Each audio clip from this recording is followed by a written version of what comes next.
off our day with a sunrise over Prospect Hill.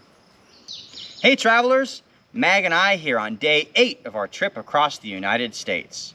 We made it through that grind yesterday, and I am so glad that today is going to be a much easier today. We have about half the miles and half the targets, so we'll be able to take a casual pace through the day and enjoy the sights we see along the way. Today we're going to be starting into the Lighthouses of Massachusetts Virtual Challenge. This is a lot like what we did in Long Island a few days ago. There's 64 lighthouses scattered around the coast of Massachusetts. We have to find 18 of those 64 lighthouses. I've got about 36 marked out on my plan over the next 4 days, so we should have no problem at all finding half of those lighthouses required to complete this challenge. We're going to wind our way down through the rest of the pages we need in the northern sections of the state, and we'll end our day at Woods Hole for a trip out to Martha's Vineyard first thing in the morning. Can't wait to see what today has in store. Come on, let's go check it out. One of our first stops of the day was the Hopkinton Town Common. This quaint little town is well known for being the starting line of the Boston Marathon. For such a seemingly small park, there were so many wonders to discover here. Each item came with a dedication plaque to let you know which organization it helped to create.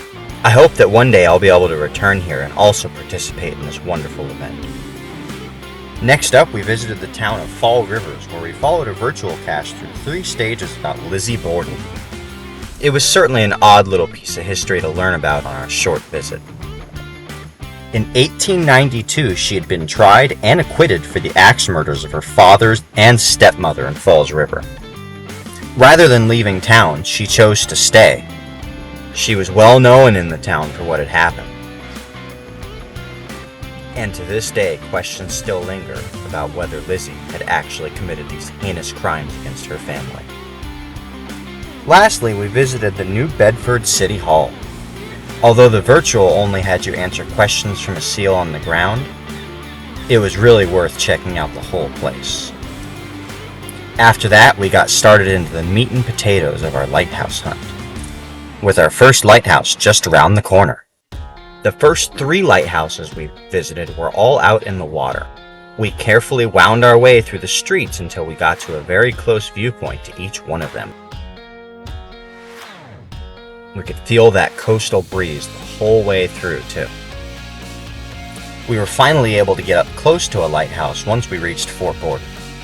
We passed veterans' displays and memorials until we finally reached the fort.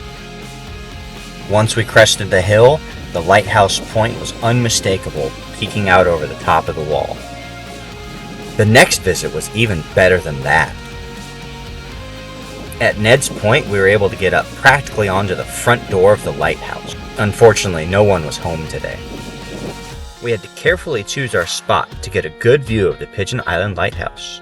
And even though we could see the Cleveland East Ledge light in the distance, we still couldn't quite get a good shot of it. As the day started to wind down, we still had 2 lighthouses on our list. The Wingnecks Lighthouse is nestled into a beautiful community, and the sunset was just to die for. A good sunset can make all the difference on an already great day. And just as the light was beginning to fail, we reached the Nobska Lighthouse. It was under construction, so we couldn't get any closer than the fence line. The best part about this stop, though, was that Aichan made a new friend. I took her down to the beach, and she was so excited to see that there was another dog already there. They introduced themselves in the customary dog fashion. Then they played for a little while together.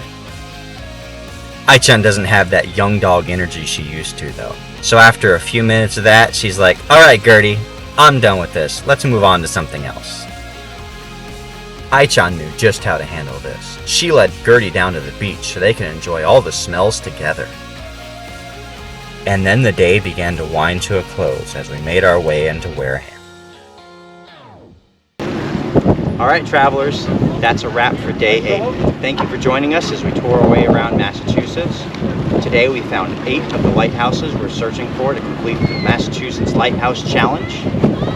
We are now starting our way into the southeastern pages from Massachusetts. We're also poised just outside of Woods Hole. Tomorrow we'll be spending all day in Martha's Vineyard, exploring the entire island. We hope you've enjoyed all these coastal views as much as I-chan enjoyed playing with her new friend today. Like and subscribe to continue getting daily updates on our journey through the US. Looking forward to seeing you out there on the trails with us.